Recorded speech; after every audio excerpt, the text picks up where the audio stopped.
Muy buenas noches y bienvenidos a Signo Pesos, la economía al alcance de su pantalla. Estos son los temas claves de hoy. Los riesgos fiscales del gobierno nacional. El Comité Autónomo de la Regla Fiscal celebró hoy varias decisiones del gobierno que dan tranquilidad sobre el manejo de los ingresos estatales. Sin embargo, mostró serias preocupaciones por el panorama para el próximo año y hacia adelante. Analizaremos estos temas con Andrés Velasco, director de este Comité de la Regla Fiscal. Se avecina un alza en tarifas de los taxis. El gobierno nacional busca un reajuste a las tarifas de los taxis para compensarles los mayores costos de operación. Hablaremos con el viceministro de Transporte, Eduardo Enríquez, sobre esa y otras medidas que están planeando.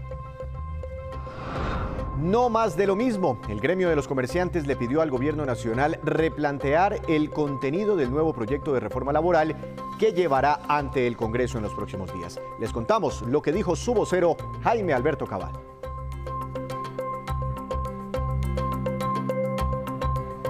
Comenzamos esta emisión de Signo Pesos hablando de la evaluación que hizo el Comité Autónomo de la Regla Fiscal sobre las proyecciones incluidas por el Gobierno Nacional en el marco fiscal de mediano plazo que fue presentado recientemente al país. Por eso quiero saludar al doctor Andrés Velasco, director de este comité. Doctor Velasco, buenas noches, bienvenido a Signo Pesos, ¿cómo ha estado? Buenas noches, Víctor. Un saludo a todos. Pues ese marco fiscal de mediano plazo, y yo sé que usted tiene unas observaciones, pero primero me gustaría conocer una opinión general sobre las proyecciones económicas que contiene este documento. Hay proyecciones sobre tasa de cambio, hay proyecciones sobre el precio del petróleo, sobre el crecimiento de la economía. En términos generales, ¿el gobierno qué tan desfasado está de las proyecciones del resto de los analistas?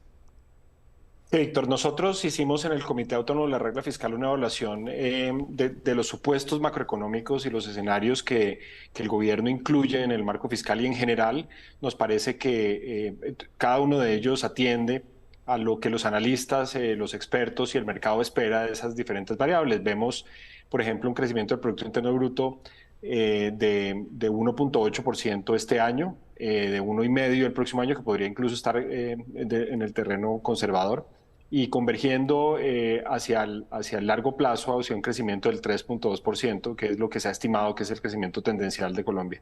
Entiendo. De igual forma, los supuestos de tasa de cambio, de precios del petróleo, de producción de petróleo, inflación, son supuestos todos que caben dentro de las expectativas de los agentes. Ahora, doctor Velasco, usted aquí más o menos me ha explicado que su tarea y la tarea del Comité Autónomo de las Reglas Fiscal es que velar porque eso se cumpla, ¿no? Y que esa regla fiscal es como un cinturón que nos ponemos nosotros mismos como país y que lo debe cumplir el gobierno nacional para velar que los gastos de la nación no sean muy superiores a los ingresos de la nación, que la cosa vaya ahí como muy equilibrada, ¿no? A eso se le llama la sostenibilidad fiscal. Y dentro de todos esos temas de ingresos y gastos, pues se nos estaba abriendo una tronera, un roto muy grande por los precios de los combustibles. El déficit en el fondo de los combustibles, porque estaba saliendo plata o está saliendo plata del presupuesto de la nación para ayudarnos a pagar la gasolina a los colombianos. El gobierno viene haciendo incrementos de 600 pesos cada mes al galón de gasolina. ¿Cómo les parece a ustedes esta medida del gobierno nacional y qué tanto se ha cerrado ese déficit? Sí, el comité celebra la decisión del gobierno de haber trabajado durante, digamos, desde finales del año pasado y todo este año en cerrar la brecha que existía entre el precio regulado de la gasolina y el precio internacional de la gasolina. Recordemos que los productores importadores de gasolina cobran la gasolina al precio internacional, y en la medida en que los colombianos pagábamos un galón de gasolina más barato, estábamos recibiendo un subsidio del gobierno. Eso se acumulaba en un fondo que se llamaba el Fondo de Estabilización de Precios de los Combustibles, y eso llegó a ser de unas magnitudes pues muy importantes. El año pasado se acumularon 36 billones de pesos de déficit, que es, lo hemos hablado, el doble de todas las transferencias sociales que el gobierno le da a los ciudadanos colombianos. Entonces, ese era un gran problema, era un problema que estaba medio escondido al lado, digamos, de la deuda neta, que es generalmente lo que uno observa del gobierno nacional, y era muy importante que el gobierno nacional pues se pusiera en la función de cerrar esa brecha, y la ha ido cerrando, como usted bien sabe, y los colombianos también, con incrementos paulatinos, ordenados del precio de la gasolina por ahora. Y lo que se espera es que esa brecha se termine de cerrar, el de la gasolina este año, y que comencemos con el cierre de la brecha en el ACPM, que también tiene un diferencial importante entre el precio regulado y el precio internacional. Ustedes dicen en ese informe que el déficit de todas formas para este año será de 18,5 billones de pesos, que sigue siendo una cifra tremendamente alta. Si el ¿No? gobierno no estuviera subiendo la gasolina, ¿de cuánto hubiese sido ese déficit más o menos? Pues mire, con las subidas del año pasado y con lo que esperábamos nosotros que se subiera este año, nos daba un déficit cercano a los 30 billones, era 29, 30 billones de pesos. Dado que el gobierno ha tenido la posibilidad de hacer unos ajustes un poco mayores, pues nos hemos ahorrado en las finanzas públicas, los colombianos nos hemos ahorrado 10 billones de pesos el próximo año, que es cuando tendremos que pagar el déficit que se cause en el año 2023. Ah, pero entonces ahí es donde empezamos a entender esto desde las cifras macroeconómicas. Y entonces con esos 10 billones de pesos que ya no van a subsidiar gasolina, pues me imagino que el gobierno puede hacer otras cosas, ¿no? Políticas públicas que lleguen a los más vulnerables.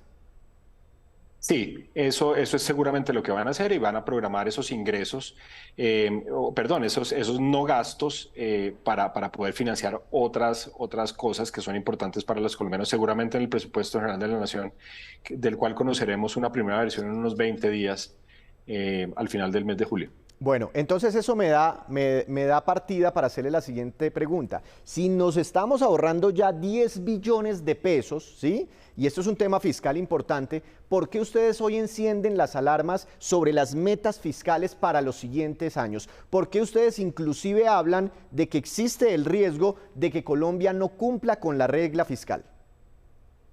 Sí, el gobierno en el marco fiscal de mediano plazo, que es el mapa que uno ve hacia el horizonte del tiempo para la planeación de las finanzas públicas, entonces el marco fiscal tiene ingresos, tiene gastos y tiene déficit. En ese programa el gobierno ha puesto, digamos, unos niveles de gasto que se ajustan, digamos, al límite de la regla fiscal en los años 23, 24 y hacia adelante, y ese límite de gasto los lleva a programar unos niveles de gasto históricos, históricamente altos. Digamos, la primera alerta que eleva el comité es, mire, la economía colombiana no está libre de choques y hemos vivido choques importantes, externos e internos en los últimos años. Es importante no irse al límite de la programación fiscal porque si cualquier cosa sale mal, pues existe un riesgo de que nos pasemos en el techo de gasto que se considera sostenible y esa es un poco la primera alerta. Hay otra que viene relacionada por el lado de los ingresos. Resulta que la forma en cómo el gobierno está programando pagar ese gasto, que es un gasto estructural, que es un gasto corriente, que es un gasto de todos los años, es que en parte lo cubre con unos ingresos que el comité considera que no son estructurales, que son temporales, que es una desacumulación de un activo que le han llamado arbitramiento de litigios. Eso básicamente son pleitos que tiene la nación con particulares, en los que la nación siente que tiene un derecho y va a ir a reclamar ese derecho a través de un proceso administrativo que se llama arbitramiento y no a través de los fallos de litigios. Esa fuente de recursos a nosotros nos parece riesgosa y nos parece no estructural. Y dentro del marco institucional de la regla fiscal, uno no debería financiar gastos estructurales, gastos permanentes, con ingresos que son temporales. Pero doctor Velasco, permítame alguna pausa ahí. Mejor dicho, usted, cuando el gobierno presentó hace unas semanas el marco fiscal, dice, estos van a ser mis ingresos, estos van a ser mis gastos hacia adelante. Dentro de esos ingresos contempla cosas que pueden ser, digamos, pueden ser ingresos, pero también pueden no ser ingresos. Es decir, es como jugarle a una lotería. Si me gano la lotería, pago la deuda. Están programando unos ingresos con mucha incertidumbre. Esos son unos que tienen incertidumbre. No sabemos, digamos, cómo se va a desarrollar esa política, esa estrategia de recuperación de esos arbitramientos de litigios.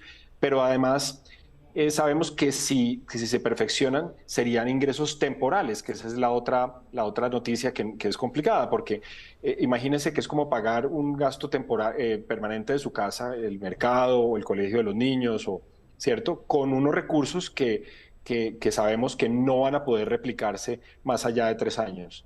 Entonces, el comité llama la atención sobre eso y dice, mire, no programe gasto corriente, estructural, permanente, con unos ingresos que son pues de corto plazo, porque cuando se vayan esos ingresos, pues vamos a estar en presiones fiscales. Y esa es la segunda preocupación que ha planteado el comité.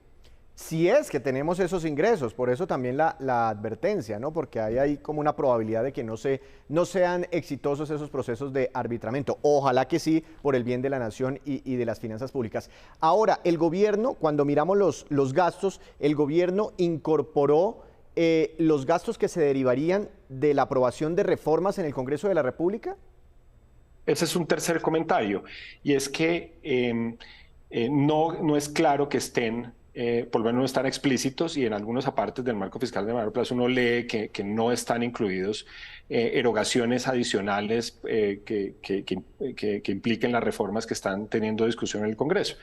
Este es un programa, el marco fiscal de mayor plazo se escribe todos los años y todos los años el gobierno hace el ejercicio de ver qué erogaciones va a ser necesario tener en el mediano plazo. Y es curioso que el gobierno no programe unos recursos que seguramente se van a necesitar por el lado de la salud, de la reforma de la salud, de la reforma a las pensiones, que nosotros estimamos que son cerca de 10, 11 billones de pesos anuales de forma permanente. Bueno, no, entonces le entiendo, doctor Velasco, el llamado de atención que hacen ustedes por el lado tanto de los ingresos como por el lado de los gastos, se podría correr el riesgo eventualmente de que Colombia incumpla la regla fiscal, que fue como arrancamos esta entrevista. Y mi última pregunta es la siguiente: ¿qué pasa si Colombia se vuela la regla fiscal, incumple la regla fiscal? ¿Cuál sería la consecuencia sobre el país? Pero más allá de esa consecuencia macroeconómica, sobre de pronto nosotros, los ciudadanos de a pie.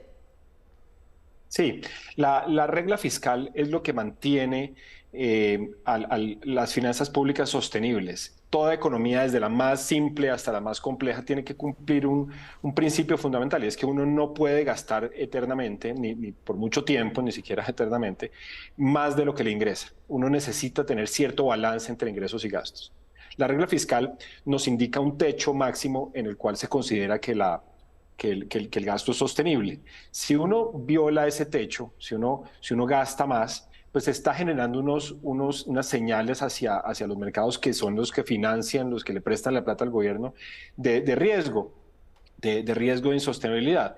Y eso deriva en mayores tasas de interés, en mayor dificultad para conseguir crédito, que termina permeando todos los niveles de la economía, porque si el gobierno tiene problemas consiguiendo recursos para financiar su gasto, pues presiona a los mercados internos de financiamiento, los mercados de fondos prestables, y eso termina evidenciándose en dificultades para los ciudadanos, sin hablar de las soluciones, ¿no? Porque eventualmente uno tiene que pagar las cuentas como nación. Esta es una empresa, Colombia es una empresa que es de todos, y tendremos todos que cubrir pues los déficits que se generen, y en esa medida pues implicará eventualmente pues mayores transferencias del sector privado hacia la nación. Es decir, reforma tributaria, más impuestos hacia adelante seguramente. Bueno, doctor Velasco, muchas gracias por su tiempo. Seguiremos después hablando a ver cuando conozcamos reacciones del gobierno nacional. Que esté muy bien, gracias por esta explicación. Muchas gracias, Víctor. Un saludo a todos. Una forma de aumentar los ingresos es a través de mayores impuestos. Precisamente sobre este tema consultamos a José Ignacio López, director de Investigaciones Económicas de Corfi Colombiana, para conocer la lectura que hacen sobre estas preocupaciones del Comité Autónomo de la Regla Fiscal. Esto fue lo que nos dijo. Las advertencias del Comité Autónomo de la Regla Fiscal sobre las cuentas fiscales del gobierno son muy relevantes y muy importantes, y llaman a la prudencia y a la moderación en la planeación del gasto público en 2024. Estas advertencias lo que están mostrando es que el espacio fiscal del gobierno es limitado. Colombia tendría el año entrante el déficit fiscal más grande dentro de los países de la región, y frente a un choque adverso o frente a la aprobación de unas reformas como la de salud o la laboral, que implicarían mayores gastos, pues tendríamos una situación donde no hay un margen de maniobra amplio del gobierno. Estas advertencias hablan de tres factores importantes en estas cuentas del marco fiscal de mediano plazo que recientemente el gobierno dio a conocer. Una tiene que ver con un recaudo menor asociado a las dos reformas tributarias anteriores, que sería inferior en 1,7 puntos en 2024 como porcentaje del PIB. El otro factor importante es unas fuentes de ingresos no recurrentes, es decir, ingresos que ocurren en una sola vez relacionados con gestión de la DIAN y arbitramentos de litigio, aproximadamente también por un monto cercano al 1,7 puntos del PIB. Y tercero, unos ingresos petroleros que están participando de manera muy importante, pero que podrían verse afectados ya bien sea por movimientos en el tipo de cambio o por una reducción en los precios internacionales del petróleo, que dejaría al gobierno colombiano con un margen en lo fiscal muy limitado. Hacemos una breve pausa, pero cuando regresemos espere las aclaraciones que hizo el viceministro de Trabajo sobre la reducción de la jornada laboral que empieza a regir en Colombia en los próximos días. Ya les contamos. Regresamos a Signo Pesos. El Ministerio de Transporte les pidió a los alcaldes de todo el país que en los próximos días hagan un reajuste hacia arriba, por supuesto, a las tarifas de los taxis para compensar las alzas en los costos operativos. De no lograrse ese incremento vía actos territoriales, el mismo gobierno nacional implementará los incrementos. Sobre este tema y sobre otros relacionados, nuestro director Henry González habló con el viceministro de Transporte, Eduardo Enríquez. Veamos. Doctor Enríquez, muy buenas tardes, bienvenido a Noticias Caracol. En primer lugar, ¿por qué la necesidad de hacer un alza nacional de las tarifas de taxis cuando esto normalmente lo manejaban los alcaldes locales? Nosotros hoy expedimos una resolución que está a disposición de todos los colombianos para recibir observaciones frente a esta posibilidad. Pero ¿qué es lo que dice la resolución? Es invitar a las autoridades territoriales para que sean ellos quienes hagan el incremento de las tarifas. No es una decisión que hoy va a tomar el ministro, estamos nosotros pidiendo a las autoridades que sean ellos quienes lo hagan, y si no hay una respuesta por parte de las autoridades territoriales, entraríamos a modificar un reglamento que nosotros hoy tenemos en el gobierno nacional y que nos permitiría hacerlo. Sin embargo, en esta primera etapa vamos a permitir o a solicitar que sean las alcaldías quienes lo hagan. Señor viceministro, ¿el alza planeada para las tarifas de taxi a nivel nacional podría ser de cuánto, teniendo en cuenta que, como ustedes mismos lo reconocen, los combustibles han incrementado cerca de 18% ya? Bueno, esta es una fórmula donde uno de los costos variables es el combustible. Lo que hemos dicho es que no podemos engañarnos a nosotros mismos y que ante el incremento de la gasolina no hagamos también ese ajuste en la tarifa. Esta es una revisión que nosotros estamos haciendo porque hay otros costos también que estamos revisando, unos costos fijos que ha habido también en la medida pues que han pasado estos meses, un tema del SOAT que ustedes saben también el gobierno nacional tomó unas medidas al respecto. Entonces hoy es la invitación de la revisión de la tarifa. En el día pues, de hoy no podemos decir si esto va a ser 100 pesos, 200, 500, hay que revisar cada ciudad y sus particularidades que tienen. Ustedes saben que tenemos un combustible subsidiado en algunos departamentos de frontera que también incide en la fórmula. Entonces vamos a revisar esta invitación que hacemos a todas las entidades territoriales y una vez tengamos la respuesta por parte de ellos, ya tendremos ese resultado de la fórmula que se va a aplicar. Se anuncia también un sistema de tarifas dinámicas para los taxis. ¿Cómo funcionaría esto? Bueno, esto fue un anuncio que hicimos en la ciudad de Manizales. En esto nosotros entendemos la sensibilidad del sector transporte. La tarifa dinámica es una revisión que nosotros queremos hacer con los taxistas. No estamos diciendo que ya vamos a implementar la tarifa porque no existe hoy en algunos municipios esa tarifa. Hay en unos municipios, en algunas ciudades, sobre todo intermedias, que tenemos digamos, un costo fijo o una tarifa fija, y tendremos es que analizar municipio por municipio. ¿A qué vamos con esto? En que nosotros estamos haciendo hoy por primera vez, desde que existen las plataformas o la informalidad en el sector transporte, somos el único gobierno que ha tomado la decisión ya de intervenir lo que hoy está pasando. No queremos que pasen 4 años sin decisiones. Por eso, tanto la tarifa dinámica como el incremento de la tarifa, amarrado también a un servicio de calidad para los ciudadanos, debemos hoy tener estos debates que empezamos en la ciudad de Manizales y que invitamos a todos los taxistas a que nos podamos escuchar. Ahora, también se anuncia la creación de una plataforma nacional para que pueda funcionar el servicio de taxi. ¿Cómo sería eso? ¿Sería una plataforma creada por el mismo gobierno que funcionaría a nivel nacional?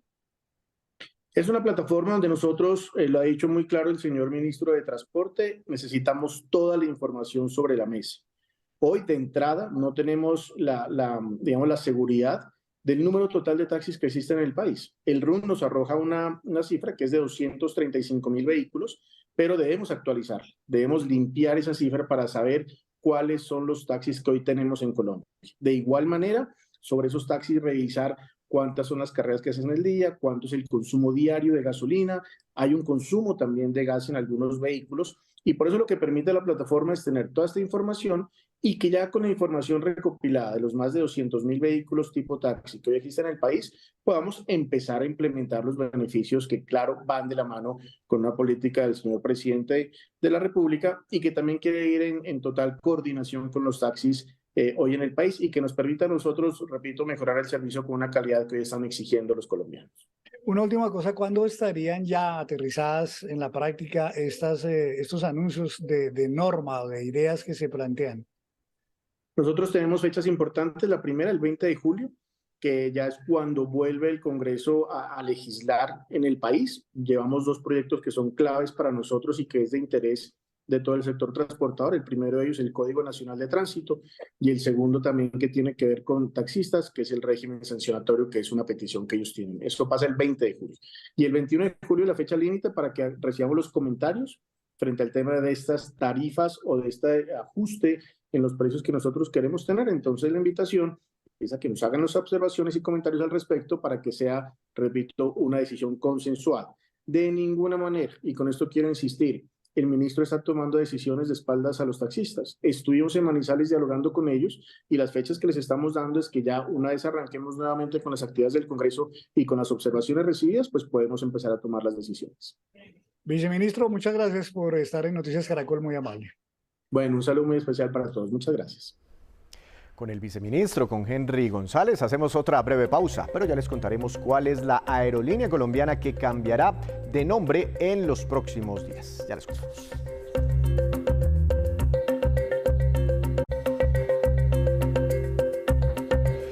Regresamos a Signo Pesos. El DANE reveló que la inflación en Colombia siguió moderándose en junio. El costo de vida mensual fue del 0,30%. Al mirar la inflación anualizada, hasta junio fue del 12,13%, lo que significa que volvió a ceder por tercer mes consecutivo en Colombia. Una buena noticia para nuestros bolsillos. Mañana les estaremos comentando, haremos un completo análisis sobre esta noticia positiva para el país.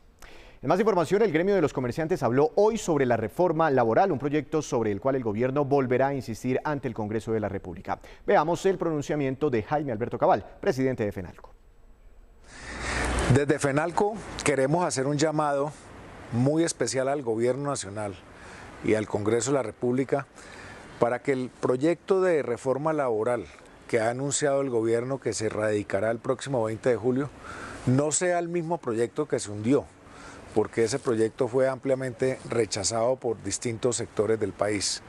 Hacemos un llamado para que sea un nuevo proyecto, construido con la voluntad y la participación de muchos sectores de la sociedad, los partidos políticos, el Congreso, el gobierno, las centrales obreras, por supuesto los gremios, igualmente los centros de investigación, la academia, que sea un proyecto que sea verdaderamente concertado.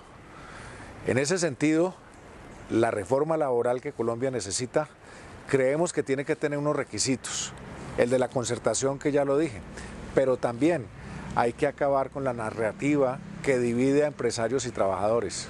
Todos estamos en un mismo barco. Consideramos que el proyecto de reforma laboral que Colombia necesita debe estar totalmente enfocado a la generación de empleo y a estimular la formalidad, que son los 2 graves problemas que tiene el mercado laboral colombiano, el desempleo y la informalidad. El proyecto también tiene que estar direccionado a buscar incentivos para la generación de empleo entre las mujeres y los jóvenes, los 2 sectores con más tasa de desempleo que hay en Colombia. El proyecto también tiene que involucrar la concurrencia del Estado, del sector público, aportando recursos importantes dentro de esta reforma laboral.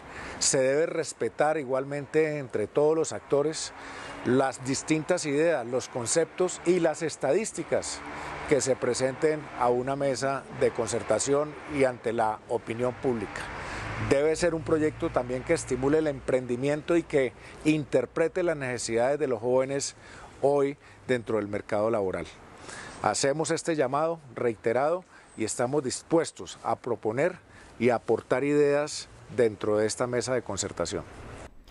Y en los próximos días empezará a aplicarse la nueva reducción de 1 hora en la jornada laboral, un cambio que surge de una ley y que irá recortando más horas en los próximos años. Sobre el tema, el viceministro de Relaciones Laborales, Edwin Palma, hizo estas precisiones. Veamos.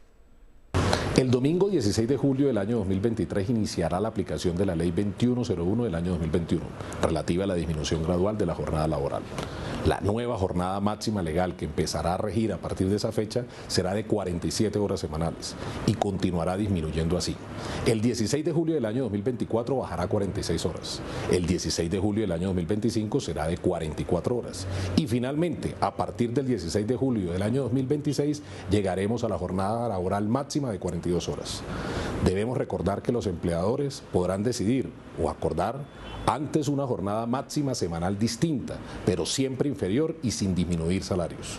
La Ley 2101 del año 2021 se refiere a la jornada laboral máxima de los trabajadores y de las trabajadoras del sector privado, es decir, a las personas naturales que han suscrito contratos laborales con empresas privadas, y no aplica para las y los servidores públicos, salvo los que trabajen en empresas del Estado y cuyas relaciones laborales se rijan por el Código Sustantivo del Trabajo. Esta ley tampoco afecta o modifica las jornadas laborales inferiores de trabajadores con horarios especiales, como las de menores de edad que trabajan con contrato laboral y con permiso del Ministerio del Trabajo. Esta ley permite que Colombia se acerque a los estándares internacionales y a lo recomendado por la Organización Internacional del Trabajo. Dará más tiempo libre a los trabajadores y trabajadoras y mejorará, sin duda alguna, la productividad en las empresas. Es importante tener en cuenta que la disminución de la jornada laboral implica el aumento del valor de la hora diaria de trabajo, ya que a menor tiempo laborado, el trabajador o la trabajadora continuarán devengando la misma remuneración. Los empleadores deberán entonces realizar el cálculo del nuevo valor de la hora de trabajo para liquidar el valor de las horas extra, los recargos nocturnos, dominicales y festivos, siempre respetando el principio de favorabilidad en la interpretación de la norma laboral. Esta ley no tendrá modificación alguna en la reforma laboral que será propuesta por el Gobierno Nacional a partir del 20 de julio. Cualquier duda para trabajadores, para empleadores, será atendida a través de todas nuestras oficinas regionales del trabajo en todo el territorio nacional. Y ahora nos vamos con esta que es la cifra económica del día, 8.200 millones de pesos, y corresponde a la inversión que empezó a realizar ya el Ministerio de Comercio en el programa de turismo para una cultura de paz. Una estrategia que busca impulsar el turismo en 88 territorios vinculados al proceso de paz y donde están muchos de los desmovilizados. Este programa pretende ayudar a más de 4.000 emprendimientos de los exguerrilleros y líderes sociales y beneficiar además 36 proyectos de experiencias turísticas en esas regiones. Y ahora nos vamos con estos que son los indicadores económicos que usted debe conocer siempre antes de irse a dormir. Tasa representativa del mercado que regirá para mañana será de 4.154 pesos con 6 centavos. Hoy cayó 35 pesos con 90 centavos el dólar. El petróleo Brent de referencia para Colombia cayó 0,78%, se ubicó en $77 con 86 centavos por barril. El precio interno del café colombiano bajó y quedó en promedio a 1.355.000 pesos por carga. El índice MSCI Colcap de la Bolsa de Valores de Colombia bajó 0,2%. El título más valorizado fue el del Patrimonio de Estrategias Inmobiliarias, PEI, con una ganancia de 2,07%. La acción que más cayó fue la de Acerías Paz del Río, tuvo un retroceso del 10,12%. Antes de despedirnos, los quiero dejar con este dato. Después de más de 15 años de estar operando en nuestro país, la aerolínea EasyFly cambiará su nombre y lo hará a partir del próximo mes de agosto. Ahora la aerolínea se llamará Click. Click, así se llamará. El tema surge por algunos inconvenientes jurídicos, pues ese nombre es muy parecido al de un conglomerado británico que se llama Easy Group. La aerolínea colombiana tiene una flota de 20 aviones que deberán llevar su nuevo nombre. Con ellos realizan 5.000 vuelos al mes en cerca de 54 rutas, conectando especialmente destinos a los que no llegan otras aerolíneas, regiones muy apartadas del centro del país. Así terminamos por hoy, los esperamos mañana con una nueva emisión y con toda la información económica que usted necesita saber. Esto es Signo Pesos, la economía al alcance de su pantalla. Que tenga una feliz noche.